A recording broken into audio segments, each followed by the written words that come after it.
On this episode of Chicago Beer Pass, Nick and I are drinking some Middle Brow Bungalow as we talk about Ravinia, Cruz Blanca, and the return of Illinois Craft Beer Week. All that more on this episode. Here we are, hitting up events, drinking our way through Chicago beer, and trying not to miss a thing. Yeah, because, got a cork popped out, boom, it flies like fucking 10 feet. We're like, yeah, let's do it. All you have to do is add some fruit, stir it up, and ride that milkshake wave. Whenever I see him, I gotta take a photo with the most decorated brewer in Chicago, Jonathan Cutler. It'll be like the stuff you hear. Every time you go to Floyd's, all the music sounds like this. Raw, raw, raw. Sometimes you want a small beer, but really, you want a big beer. You gotta take in all those big aromatic hops. Hey, what are you doing this weekend? Waiting in line for a bottle release? You should have never been a fad. The Black IPA is delicious.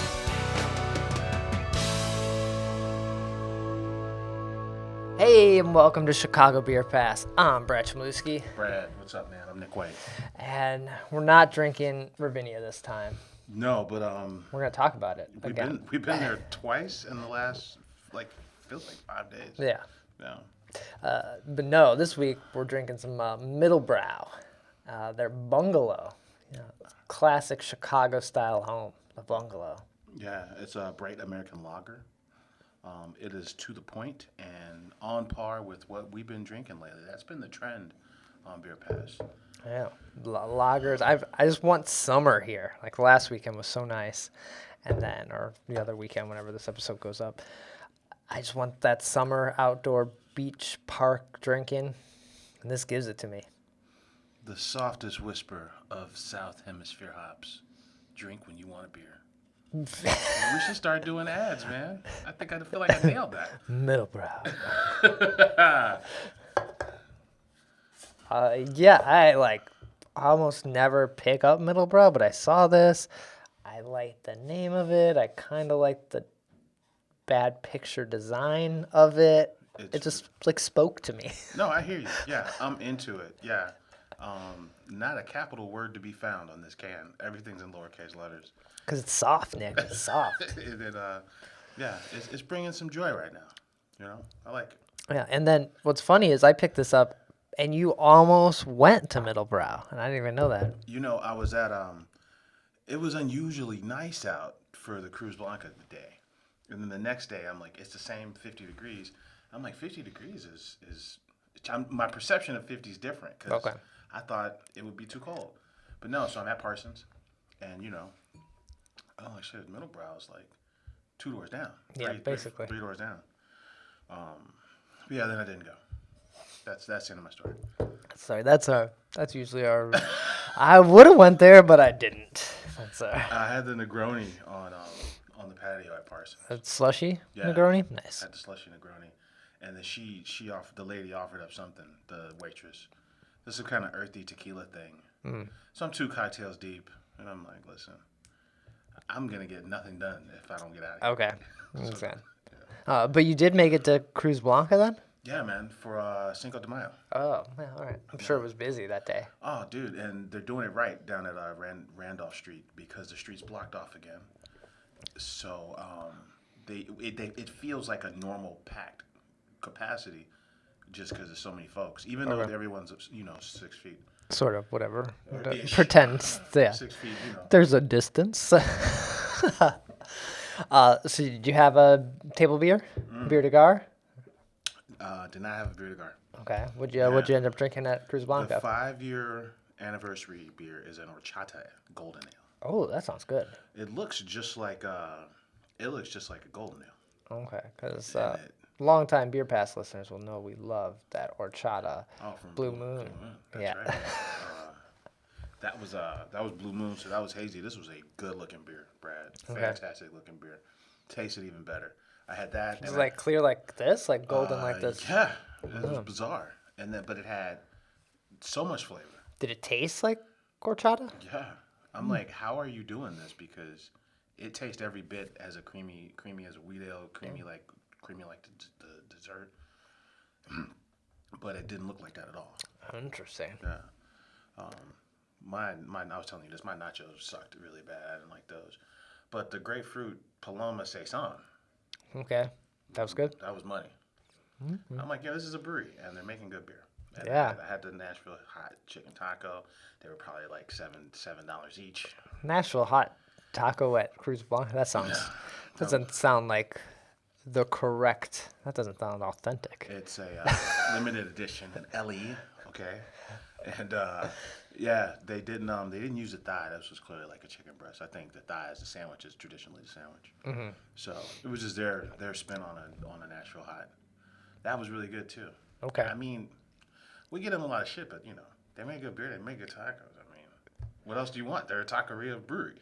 Yeah, I don't think we give up any more shit than we give anyone else. It's like beer to guards and authentic. That's When they opened that joint, it were hella beer to guards. At least like 6. Yeah. I'm like, how many beer to guards are there? Did you see the brewer there? This place was crawling with people. Oh, okay. So So even. I didn't really see anybody. I mean, just a sea of people. All right. I'm surprised you didn't grab one of those bottles. The wrestling beers. Oh man. Oh, I got a couple marks Luchador too. series. I was off the sauce. I mean, you're right, and I thought about that for a brief second before I went, and then totally forgot. I was caught up in like 50 degrees in sun. And tacos. I'm like, dude, It's a dream of tacos on Cinco de Mayo. So. it was nice. That was a very appropriate trip. So I'm glad we went there. And then we got down on some more tacos later in the week. Eating tacos like it's going out of style, man. Yeah, so we did our interview with Ravinia, and then we had another episode that went up where we talked about that interview. So now we can talk about and then we went back to Ravinia. So Ravinia. Logan Square's newest brew pub.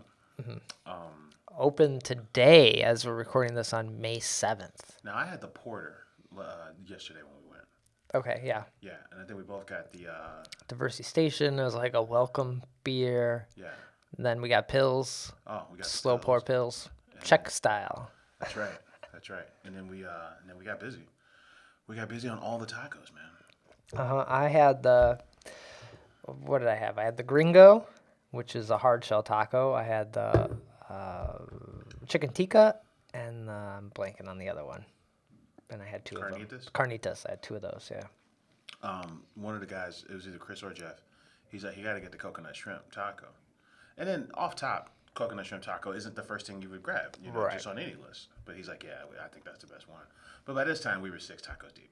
Yeah. So, yeah.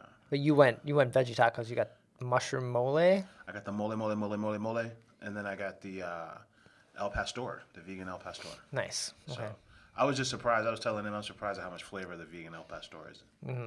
Has some refried beans on it, which I actually should have read this menu because I'm not really into refried beans. But that was fine. It was still good. Yeah. And then your taco was a hard shell. And I'm like, man, I don't know about that hard shell. The Gringo is pretty fun. It was really good. They're all around good tacos. The tortilla is really nice. I believe the tortilla on the fish taco is a normal, almost like a packaged, or it's a flour one because I saw pictures, so it's a little different. Yeah, because that's like your traditional Baja fish taco is usually a flour tortilla. Right. Yeah. I do give them credit because they are making their own tortillas in there.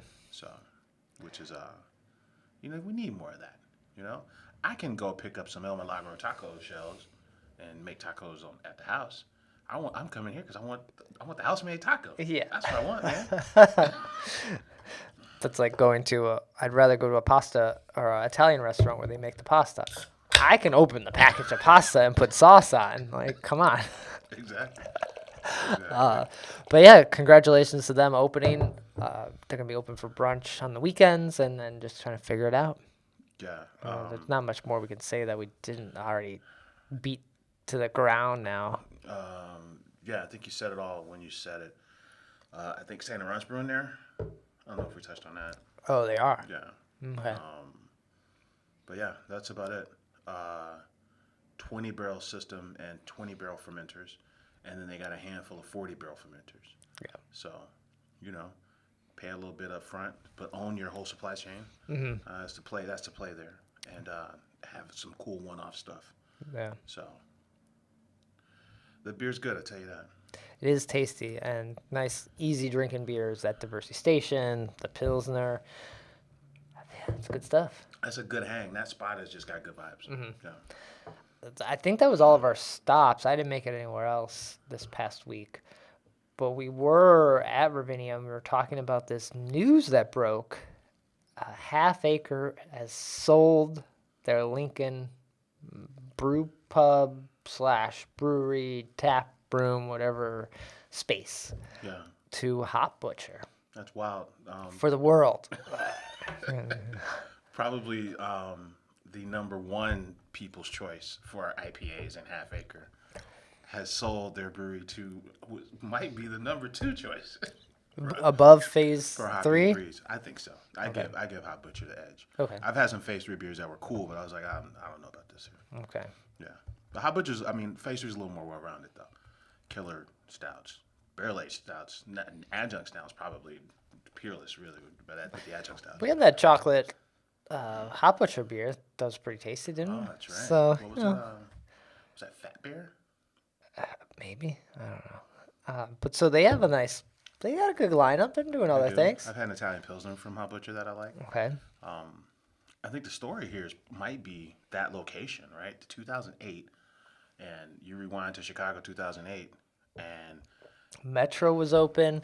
fucking There was 12 breweries. Rock Bottom and Peace, and I think in 2008, the only crews that are doing packaging are probably in the city, are probably Goose, Half Acre, and Metro, right?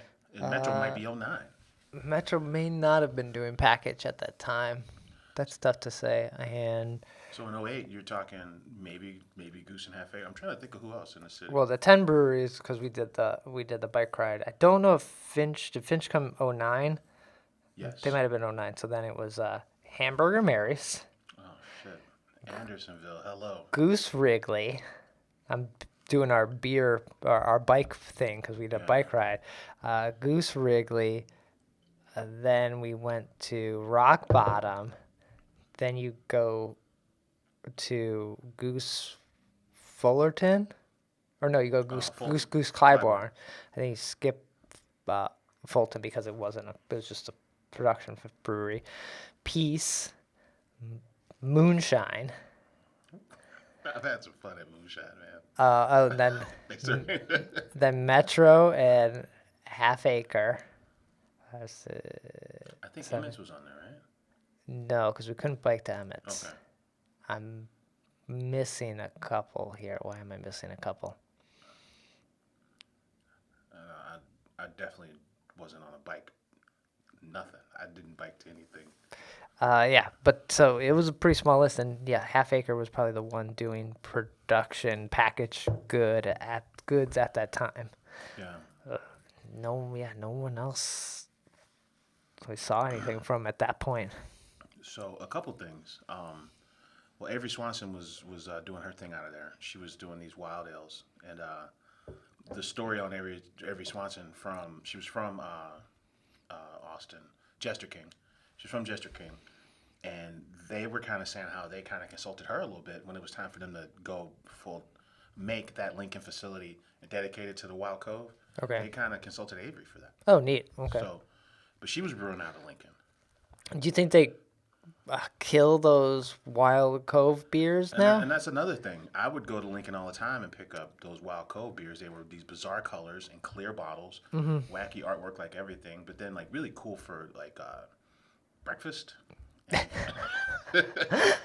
Do you think those were selling that well? Like I always felt like I wanted to pick them up, and then I wouldn't because of the price point too. They're like, what, $30 to $50, right? That's a bit steep. No, you can come in about 17 to 20, 25, 26 okay. though. Like but on the high end, 26 is a lot for a fruited sour. You know, but I mean, it was always on point, but a little pricey. Okay. So I was off on that price there, but still, do I want a 4-pack of whatever they're doing, or do I want this bottle of fruited sour? Yeah. That's not to say they're going to stop this. This is just that space was started to be dedicated to that. I think there's something about that though, as a like its own little silo. The wild ales, this little wild building. That was its own silo. I don't think you transport that part over unless you stop making wood tap handles for people and put the sour program there. In there, yeah, you could do it. They've got the thing about Half Acre. They've got over, and this is all on their website. They got over 40 local clients that they make tap handles for from the Half Acre wood. What is it? Half Acre Build Co. I think. Okay. So they're not getting rid of that shop. Maybe they'll move it somewhere else. But yeah, we were saying that space has been there for a long time. And Gabriel, from what the story broke, there wasn't any like plan to sell it. It just sort of happened. It just sort of happened because people that they like were asking. I think and actually we were talking about this at Ravinia. I think Fire Rabbit was in play because Hot Butcher was looking to buy Fire Rabbit. The Bedford Park one. The Bedford Park location that closed, and I think they had conversations to the point with Hot Butcher that Fire Rabbit. They held off on selling some of their stuff. Mm-hmm. They're like, no, we got this thing and works with HB, so we're not going to sell. That's a ridiculous difference of buying Bedford Park space or Half Acre's Lincoln tap room. You could fit 10 Lincoln tap rooms in the Bedford Park space. Yeah, I think that story, it was in the Trib, like 3 million followers on the Trib. It makes sense that it was in the Trib. Half Acre's got a capacity of 15,000 barrels, and it says that Hot Butcher was making about 5,000 barrels. Okay. So they've got room to grow, so they're going to triple their capacity. In theory, they could triple their capacity. But yeah, to your point, if you did that at Fire Rabbit, yeah, that's a lot. That's almost too big for you. Yeah, you're like a baby in in this space. Like what? We just did Shit, it's too big for everybody. It's too big for Fire Rabbit. Shit. And we just did a live stream on Instagram like a couple weeks ago where we're like, we're talking about all the spots that have 2 locations. And, Half Acre was on that list. Yeah. And it's kind of a big deal to have 2 spots. And now they're saying they don't need 2 spots, basically. I wonder what the underlying story is there. Because, closing your brewery. So you buy this place outright for like 900 large in 2011, and then you sell it. What else is there? What's the story there? What are the other reasons you sold? I would only guess there would be some logistical issues that have happened with COVID and everything like that. Maybe it's not worth it. We can't have 2 breweries. And it wasn't open. That was the thing. It wasn't open to the bar. And the seating area wasn't open. Right, and that probably had no plans to open till July 1st when we go back to, I think, 100% capacity everywhere or restaurants. So you got another 2 months, and then you got to staff back up for it. Maybe it was like, we've already downsized. Let's just move forward with what we have and what's working here. The Hot Butcher guys talk about, hey, we're going to have some collabs to kind of celebrate this passing of the torch. Because this is something you don't typically see, right? Mm-hmm. Not on this level. No. Where these are like clearly cult favorites, and especially in the IPA space. So that makes this pretty unique. And aside from the evening Kolsch at Half Acre, what were some of your favorite moments from the Half Acre Balmoral? Oh, or Lincoln. Oh, Lincoln. Sorry, Half Acre Lincoln. Going to Big Hugs release. I'm like dark matter. It's got dark matter coffee in it. It's not Dark Lord. It's not darkness. Big Hugs release at the Lincoln Tap Room. Like waiting in line there. Them coming out with like goodies, beer samples. Just turning into a party even before there was the restaurant part. Like hanging out, trying them all. I don't know. That's gonna be missed. Yeah, I mean, people forget that, the Big Hugs is just as old. It's almost as old as Dark Lord Day. Big Hugs is like, what? Maybe 3 years, 4 years. You got a 10-year run of Big Hugs, I think. Yeah. Yeah. It was really one of the first big releases, one of the first big annual coffee releases in the area. Similar story, Benthic. I was a huge fan of, I think the second Benthic release, it was FOBAB week. So it's like the Friday before FOBAB. So Friday morning, and everyone's kind of the line comes all. I guess that's Leland. Comes all the way down the block. So you're just standing in front of some random, bungalow. They're like kids are running out of their house or all right. Yeah, but people showed up in droves to hang out and get benthic and just hang out and share beer and just be there to do whatever Half Acre was born. Yeah, I had a love-hate relationship with the food at the Lincoln place. Like, I liked it and I would want to go there for it. But I was also upset that they weren't really burritos. They were like wraps. Yeah, the food left something to be desired. And even when... But it was good, and I liked it. But then at the same time, I wanted it, and I didn't want it at the same... It was like a weird... It's like a weird love-hate. Like, I don't know. That's the only place I've ever felt that way about, where it's like, I like going here. I like when I eat this. But I also don't want it. At the same, like, I wish you guys had something else. Yeah. But I get it. I'm like, damn, that's good. I get it, and I eat it, yeah. But you're like, you look at the menu options, and you're like, okay, I guess I'll have this potato salad if this is what we're having. Like, and I'll have the burrito with air quotes that I've had every time that this is the one that I like the best. Yeah. And bring me another space while you're at it. So, but congratulations to Hop Butcher for this move. This will be great. That means I may drink some of their beer now. Yeah, it's one of those things where you kind of, you rush to go get it if you're near one of these cool shoppies that carries it. And if you hesitate at all, you fuck around and don't get it. Right. Or Benny's has it, but they got the one that you've had. Right. And you're like, I don't know, I've had that one. Do I want it again? Yeah. So. Yeah, they're kind of, when you think about Half Acre, they're kind of they're kind of the leaders of this kind of new school of hop forward crews, right?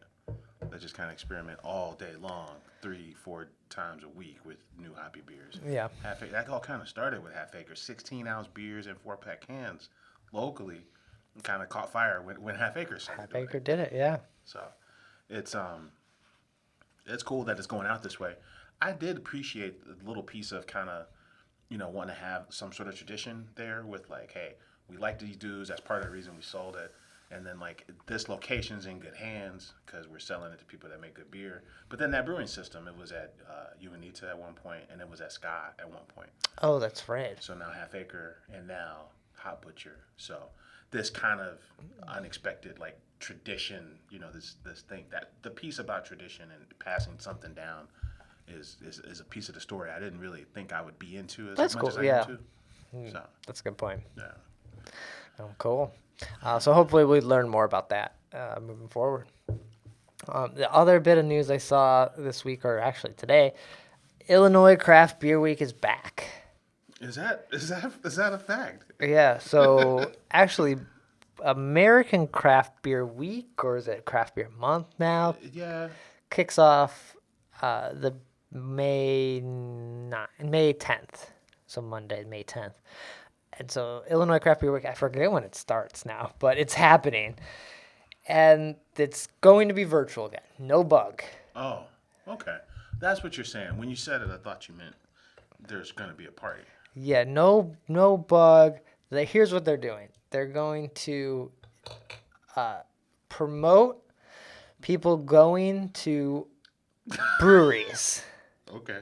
And supporting your local breweries. Like, they're like, go get the vaccine, go to the places, go support the people that work there. But then they're also doing their passport thing again. This is what's stupid to me is, hey, you're going to have something that promotes vaccines and have a passport?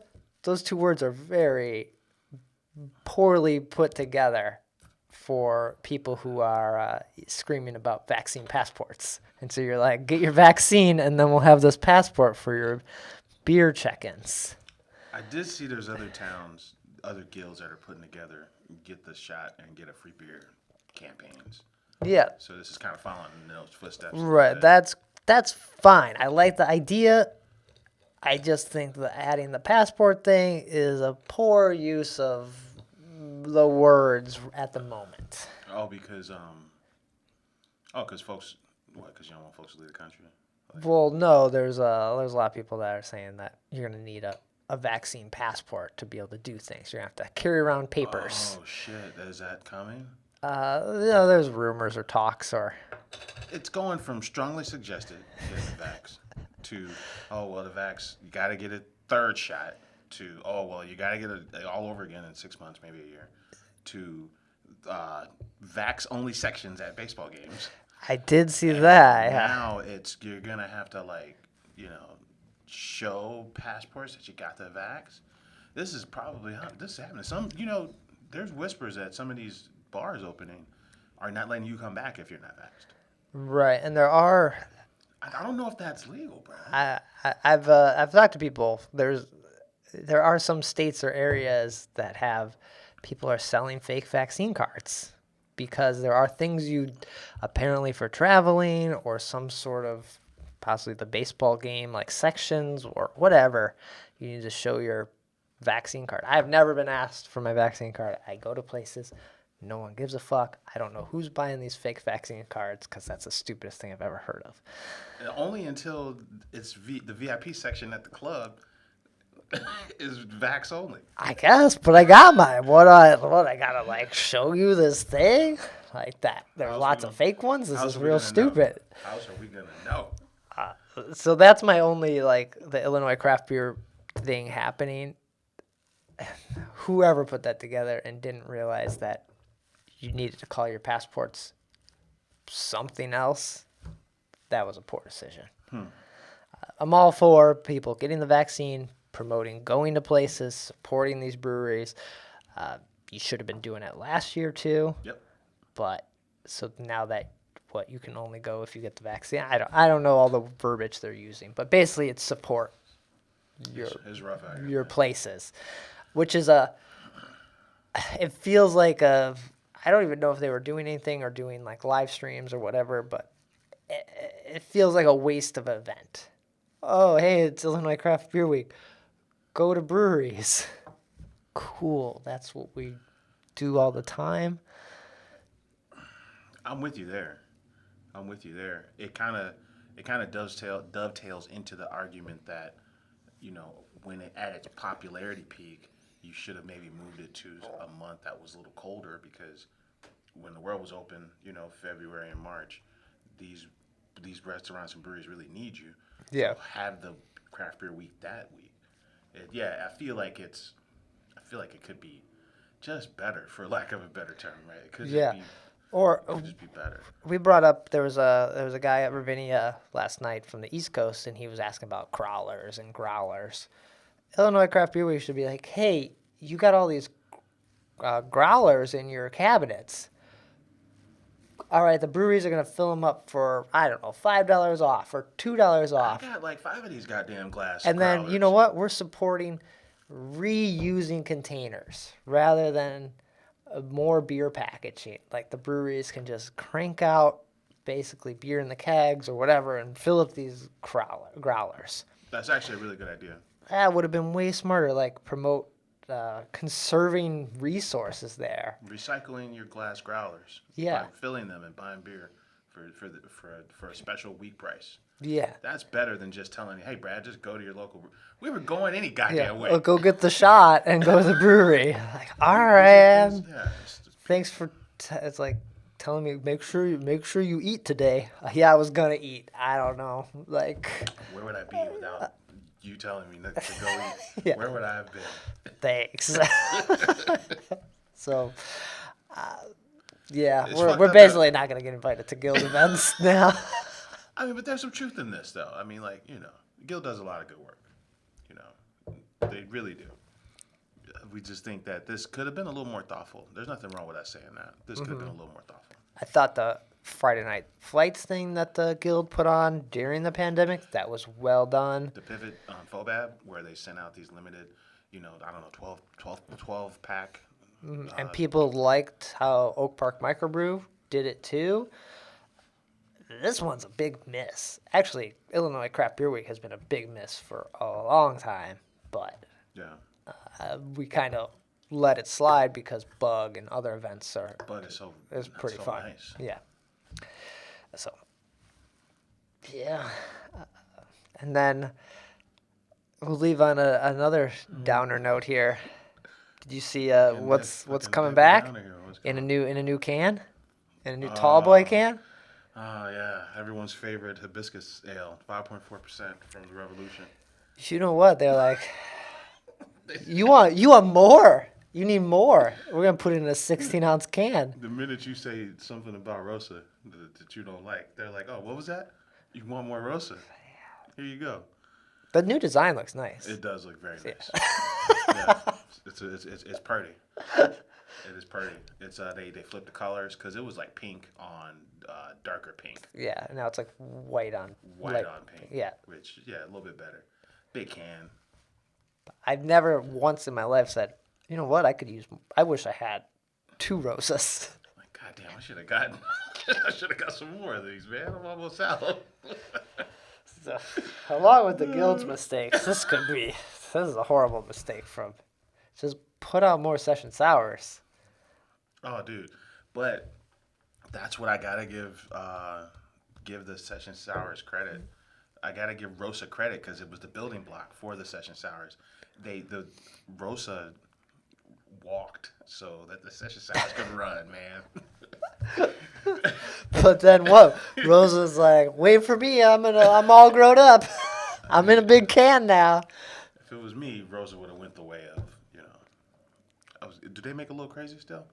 No. They don't make Cross of Gold. Rosa and Cross of Gold would have exited stage left. Bring Cross of Gold back. I'd rather see Cross of Gold in a big ass can with a new design before I see Rosa. English Summer Ale, gold medalist at fucking World Beer Cup and JBF. Yeah. Cross of Gold, man. That's what we need. Yeah, bring that in a big can. People don't listen to us. The minute they ask us, we'll tell them, but they clearly are not listening to us. That's why they don't ask us. Like, God damn these guys. They don't even know we're selling so much Rosa. Cool. I think that's going to do it then, right? Anything else? No, man. I think that's it. Okay. We got some of these IPAs from Two Brothers that we'll be drinking at some point. Look at that, man. That's cute. So look for some nice photos of those. It's a nice new IPA from them. Nice can design, too. Yeah. Cool. So, Nick, where can people find you, get in touch when we're not here? Right on, man. I'm on Twitter at Nicosio. And I'm on Twitter at BRAD, Chicago Beer Pass, Twitter, Instagram for all those reels and live streams and sexy beer photos.